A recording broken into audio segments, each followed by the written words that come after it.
उसी ने आसमान से मेघ बरसाया, फिर उससे अपने अपने अंदाजे के मुताबिक नाले बह निकले, फिर पानी पर फूला हुआ झाग आ गया।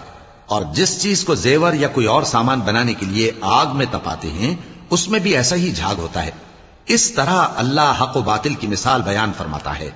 सो झाग तो सूख कर जायल हो जाता है, और पानी जो लोगों को फायदा पहुंचाता है वो जमीन में ठहरा रहता है।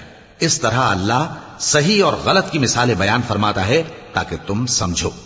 जिन लोगों ने अल्लाह के हुक्म को कबूल किया उनकी हालत बहुत बेहतर होगी, और जिन्होंने उसको कबूल न किया, अगर रूए जमीन के सब खजाने उनके इख्तियार में हों तो वो सब के सब और उनके साथ उतने ही और नजात के बदले में सर्फ कर डालें, मगर नजात कहां?